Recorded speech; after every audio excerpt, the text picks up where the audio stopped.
Look at the split screen diagram in front of you. On the left, we have a dashboard tracking atmospheric oxygen, carbon dioxide, and methane over time. On the right, three-dimensional biological wireframes morph and scale in real time. Earth's history is a continuous thermodynamic feedback loop, where tectonic forcing and atmospheric chemistry actively dictate the physical constraints of biological design. During the Paleo-Archean era, approximately 3.8 to 2.4 billion years ago, the baseline rules for survival were entirely alien to us. Geochemists can reconstruct the early atmosphere by analyzing the mass-independent fractionation of sulfur isotopes, measuring how specific sulfur atoms separated and settled in ancient sedimentary pyrites. The chemical composition was strict. Free molecular oxygen sat at 0%. Instead, the atmosphere was heavily dominated by nitrogen, carbon dioxide, and methane. On the right, the biological wireframe resolves into the only form of life this chemistry permitted: microscopic anaerobic cells.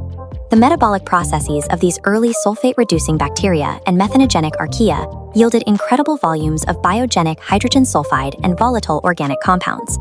The global biosphere carried a pervasive, highly toxic olfactory signature, identical to rotting eggs and swamp-like mustiness.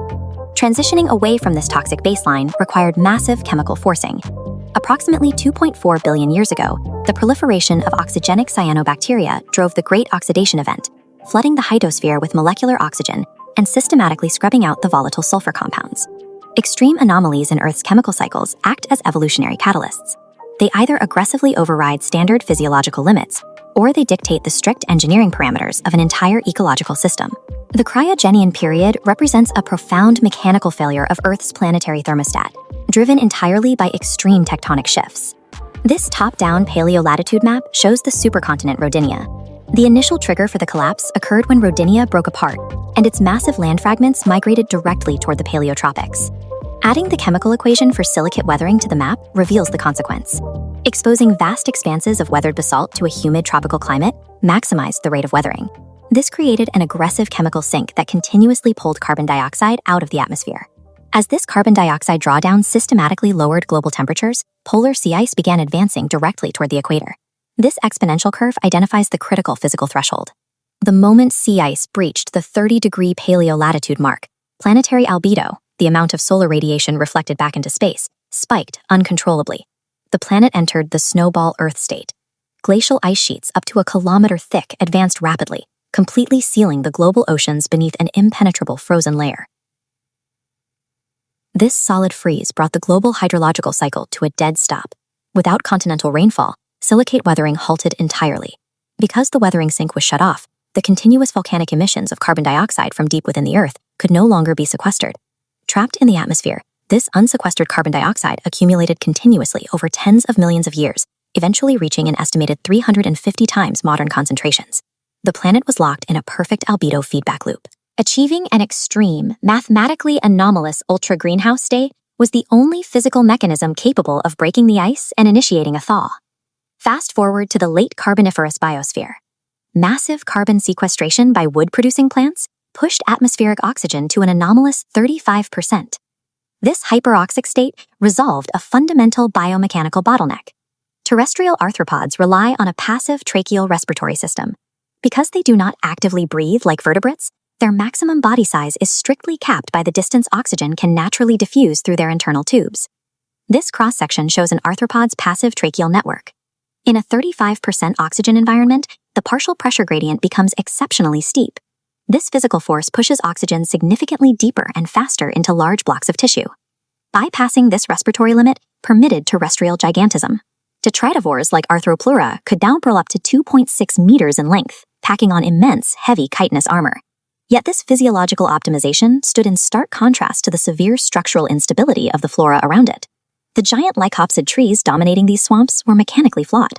Lycopsids lacked dense secondary xylem, meaning they had almost no true wood to support their 30-meter height. Relying on thick bark and extremely shallow root systems, the massive trees were prone to frequent, catastrophic mass toppling events. The mass accumulation of fallen debris exposed a severe metabolic bottleneck. Wood-decaying fungi had not yet evolved the specific enzymes required to break down plant lignin. The chemical result was lethal. Piles of undecayed biomass sank into stagnant, acidic water basins. As anaerobic microbes slowly processed the matter, they generated invisible, oxygen-depleted pockets of asphyxiating hydrogen sulfide and methane gas. While hyperoxia effectively removed the physical ceiling on arthropod size, the absence of a single microbial enzyme simultaneously engineered a biome of highly volatile, toxic debris dictated by metabolic failure. Moving from atmospheric chemistry to trophic thermodynamics, the rules of biological engineering shift. Massive body size is strictly limited by the energy cost of a species' feeding strategy. This fossil belongs to the Cenozoic macropredator, Otodus megalodon. Look closely at the robust structure and serrated edges. Fracturing bone and tearing the flesh of large marine mammals requires immense mechanical force, imposing an intensely high metabolic cap on the maximum size the species could achieve. This side-by-side diagram highlights the thermodynamic divide. Megalodon is locked into a high-cost energy interface. Beside it is the Triassic ichthyosaur, Shastosaur. By utilizing low trophic suction feeding on abundant soft-bodied cephalopods, Shastosaurs bypassed the apex energy bottleneck, easily achieving lengths of 21 meters, rivaling the modern blue whale.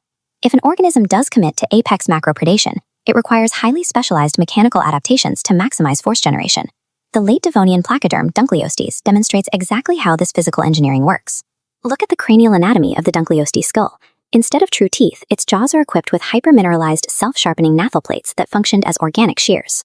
Projecting a kinetic overlay onto the skull reveals a unique 4-bar linkage. This linkage elevated the upper jaw and depressed the lower jaw in roughly 20 milliseconds, creating a violent negative pressure suction. Upon closing, it concentrated an immense bite force of 7,400 newtons precisely at the rear shearing blades. Applying these force generation limits to terrestrial biomes reveals an inescapable rule. Specialized force generation always demands a structural trade-off. We see this clearly in the Cenozoic terror bird, Andalgarnus. To capture prey, Andalgarnus utilized a highly fused, rigid skull, perfectly optimized by its powerful neck muscles, to deliver devastating vertical hatchet strikes downward into its target.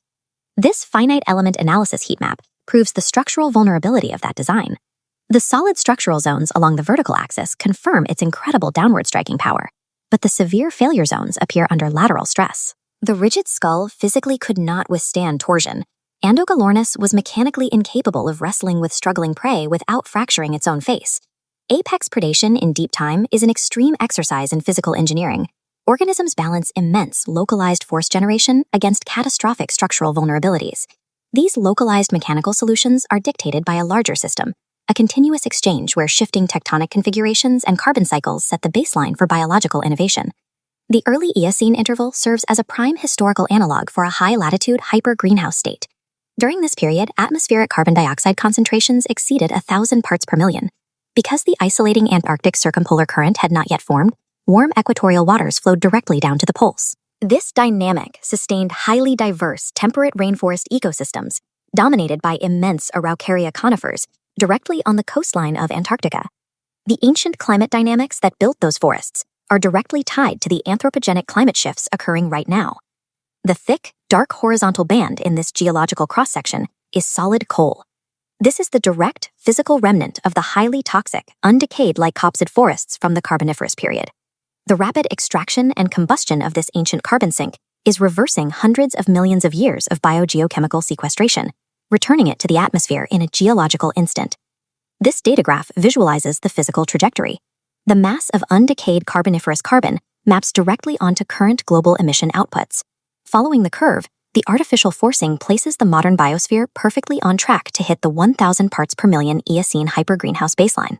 Earth's history is not a passive timeline. Evaluating the precise thermodynamic limits and geochemical boundary conditions of deep time provides the only mathematically rigorous framework for predicting the physical future of our own biosphere.